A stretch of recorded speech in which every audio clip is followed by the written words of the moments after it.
Good evening friends.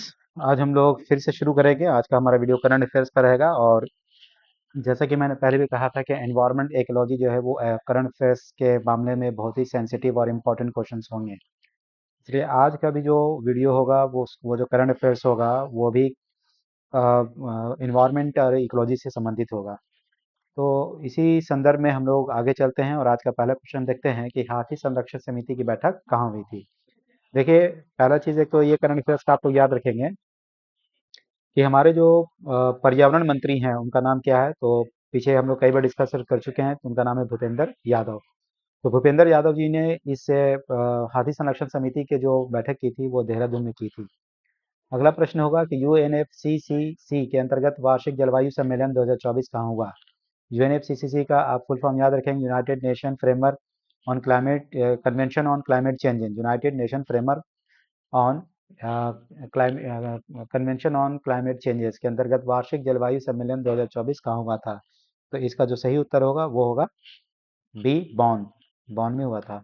Next प्रश्न है question number 3 के सम्मेलन का मुख्य उद्देश्य क्या था। तो जाहिर सी बात है कि जहाँ पर ये सम्मेलन था वो उत्सर्जन व्यापार, यानी कि जो हमारा कार्बन डाइऑक्साइड जो निकल रहा, CO2 जो निकल रहा है, तो उसका एक क्रेडिट बनाया गया है कि कोई कंट्री अगर बहुत ज़्यादा कार्बन उत्सर्जन करता है और कोई कंट्री अपने तय लिमिट से कम करता है, तो जिसको जो तय लिमिट से कम उत्सर्जन किया है कार्बन का, तो वो अपना बचा हुआ कार्बन जो है वो दे सकता है दूसरे को जिसने कार्बन बहुत ज़्यादा सर्जित किया है या उसका करना चाहता है, जिसके लिए वो कुछ पैसे उसको देगा। तो ये उसका उत्सर्जन व्यापार आप कह सकते हैं इसको।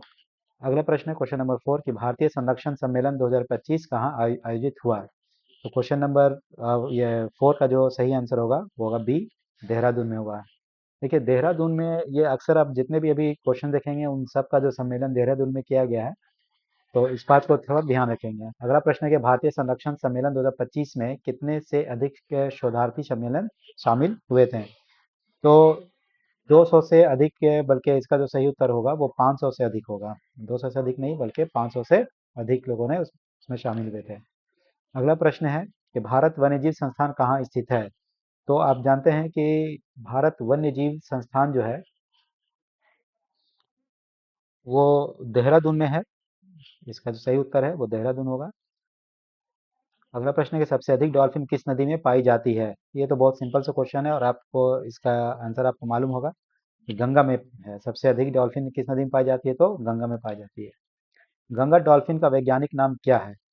तो इस गंगा डॉल्फिन का वैज्ञानिक नाम है प्लैंटिनिस्टा गैंगेटिका, है ना। प्लेटानिस्टा गैंगेटिका थोड़ा सा डिफिकल्ट नाम होता है, टेक्निकल नाम साइंटिस्ट और हम लोग का जबाब में चढ़ता नहीं है, और इसको याद कर लेंगे। अगला प्रश्न है कि गंगा डॉल्फिन को राष्ट्रीय जलीय कब घोषित किया गया था। तो इसका सही उत्तर होगा सी, 2010 में किया गया था। अगला प्रश्न है कि उत्तर प्रदेश ने गंगा डॉल्फिन को किस वर्ष राज्य जलीय जीव घोषित किया था। तो इसका सही उत्तर होगा 2022 में किया था। अगला प्रश्न है कि किस राज्य में सबसे अधिक बाघों की वृद्धि दर्ज की गई है। तो क्वेश्चन नंबर 11 का सही उत्तर होगा क्वेश्चन नंबर 11। क्वेश्चन नंबर 11 जो है उसका सही उत्तर होगा कर्नाटक, है ना। कर्नाटक में सबसे अधिक बाघों की वृद्धि दर्ज की गई है। पश्चिमी भारत में बाघों की स्थिति कैसी रही। तो बढ़ी है। पश्चिमी भारत में जो है बाघों की संख्या जो है वो क्या हुई है, बढ़ी है। पूर्वोत्तर भारत में बाघों की स्थिति कैसी रही। तो ये पूर्वोत्तर भारत में घटी है। अगर हम क्वेश्चन नंबर 13 को देखेंगे तो पूर्वोत्तर भारत में घटी है। और इसमें भी हम समझेंगे कि पूर्वोत्तर भारत में अरुणाचल प्रदेश में जहाँ 29 बाघ हुआ करते थे अब वहाँ पर 9 है। सुंदरबन डेल्टा में भी जो है सो स्थिति अच्छी रही है, वहाँ पर भी जो है सो इनकी संख्या बढ़ने के लिए देखा गया है। आगे देखेंगे। अच्छा, डॉल्फिन को जो यूपी गवर्नमेंट ने जो अपना राजकीय जलीय जीवी घोषित किया था, मैंने 2022 बताया, तो इसका उत्तर सी होगा, 2023 होगा। ठीक है। अगला प्रश्न है कि पश्चिम भारत में हो गया ये, पूर्वोत्तर भारत में भाव की स्थिति कैसी रही है।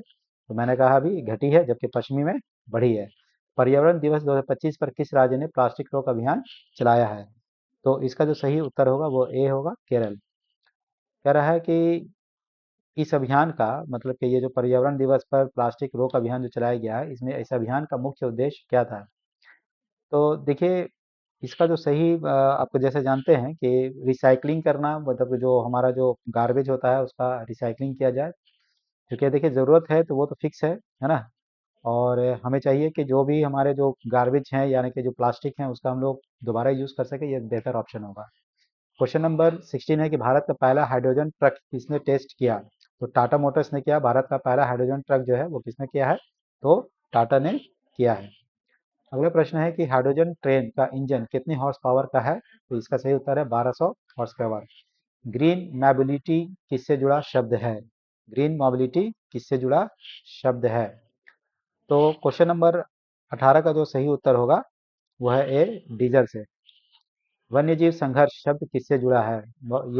ये जो वर्ड है वन्यजीव संघर्ष, जाहिर से नाम से पता चल रहा है कि मानव वन्यजीव टकराव से संबंधित है, क्योंकि अक्सर ये जो हाथी हमारे जो शहरों में घुस रहे हैं या वन्य और बाघ वगैरह का भी अक्सर केस देखने के लिए मिलता है। तो अभी जो हमारे पर्यावरण मंत्री हैं उन्होंने देहरादून में जो मीटिंग बैठाई थी, तो उसमें इस टॉपिक पर इस बात पर भी चर्चा हुई थी। उसके बाद देखेंगे कि जैव विविधता का संबंध किससे है? तो देखिए, ये प्रजातियों से संबंधित है। जैव विविधता बायोडायवर्सिटी जनसंख्या पर नहीं है, प्रदूषण पर भी नहीं है और ऊर्जा पर भी नहीं है, प्रजातियों पर है। आईसीएआर का पूरा नाम क्या है? लास्ट लेक्चर में मैंने बताया था कि आईसीएआर का पूरा नाम है Indian council of agriculture research, जिसकी स्थापना 1932 में की गई थी और उस समय इसका नाम हुआ करता था imperial council of agriculture research हुआ करता था। फिर भारत की आज़ादी के बाद इसका नाम Indian council of agriculture research कर दिया गया था। राष्ट्रीय उद्यान किसके संरक्षण के लिए होते हैं? तो देखिए, राष्ट्रीय उद्यान जो होते हैं वो वन वन और वन्य जीव है ना के लिए होते हैं, उनके संरक्षण के लिए। उसके बाद होगा कि सीओपी का पूरा नाम क्या है? तो सीओपी को हम लोग conference of parties, last time भी मैंने बताया था।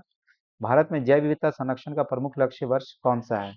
तो इसका जो सही उत्तर होगा वो होगा आपका 2030।